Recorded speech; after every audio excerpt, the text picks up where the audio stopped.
first flight around our solar system. Here's a picture of Mars. By the way, this is not a professional tape. As you can see, these pictures are in a picture album, and I've just got my camcorder out, and Wendell and I are flipping through the pictures. So this is not a produced tape for you to look at. So it'll probably never be on the market, but at least you get a chance to see some of these pictures. This is Mars just from a different direction with the sun very bright on it.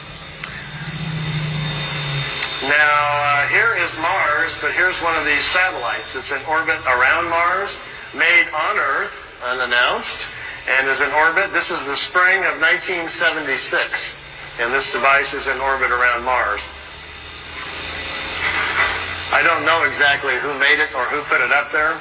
Here's another one. This is Mars again, and here's the light panels, solar panels, and the satellite equipment in orbit around Mars again. This is a different one.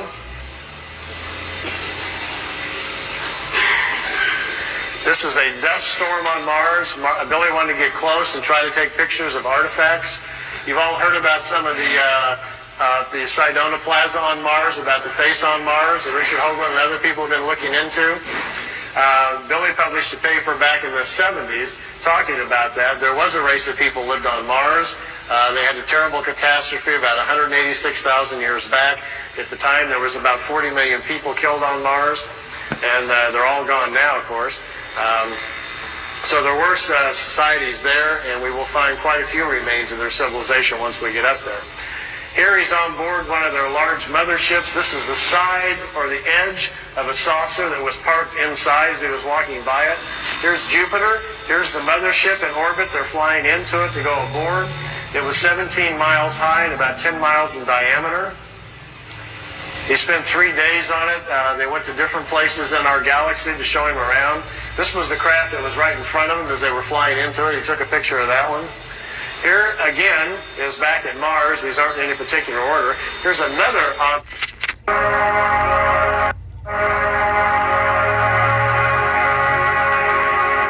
Again, is back at Mars. These aren't in any particular order. Here's another object in orbit around Mars. And look, here's an American flag on it.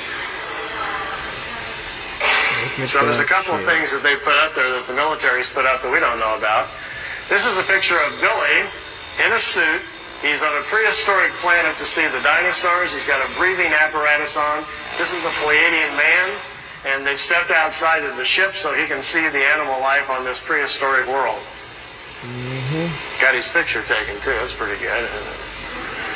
This jumps back here to, remember the Apollo-Soyuz hookup, us and the Russians back in '76? Billy asked him if he could go up and watch it. They said, okay. They took him up. There's several pictures here of the Apollo-Soyuz hooking up with Earth in the background.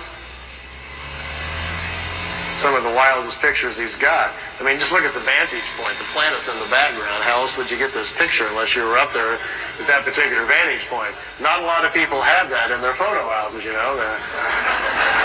You can imagine that people at NASA would crack up, you know, if you...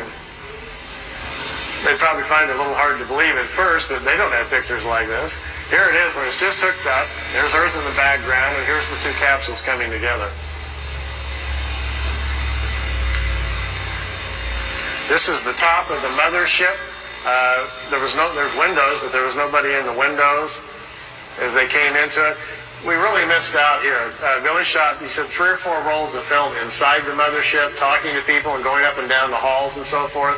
He lost all of the pictures. They were all stolen from him. We've only got 2 or 3 of them left, and they're really practically nothing. This is a prehistoric Earth. They're back in time. That's Earth in the background. That's a moon in front of Earth, and he's looking over the surface of another moon. At that point, they told him there were 2 moons in orbit around planet Earth. We think we're about 60 million years back. Here's another picture over the surface. Neither one of those moons is currently the moon.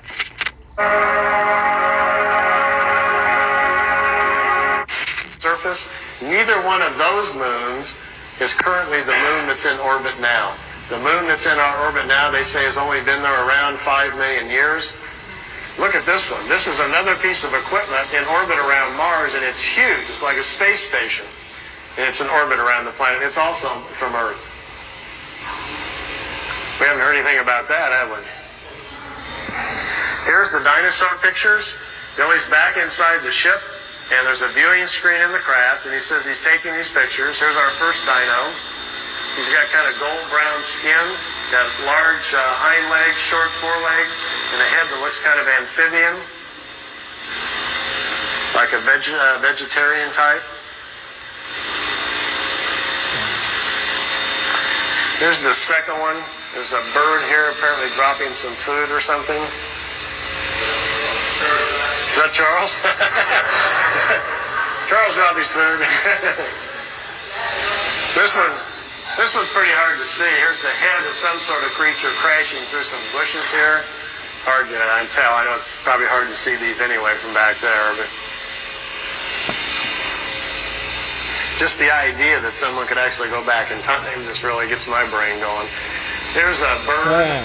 There's Hear the that, eyes, people? some pretty nasty looking teeth. And the last picture after this one is the strangest of all. It's a plant that has an insect head. Billy calls it a plantum.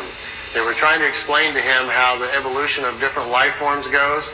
How, for instance, here's a plant life when the plants are the food kingdom of the world. When the plants evolve to a certain level of evolution, then these lower order forms, here's a small head, and this head is part of that plant. There's these two little eyes. It's an insect, the beginning of insect life on the planet when the food kingdom has evolved high enough. There are 7 different stages, they say, of spiritual energies or creational energies on a planet that create the many different kinds of life forms. There's a transition from one kind to the next. Ours is the 7th or the last one. We have to wait until the animal kingdom has raised the evolution of the body material high enough so our cycles can start. Wow, what the hell? Mind blown, people, mind blown. Surface. Shout out to this guy right here. He's got some good videos.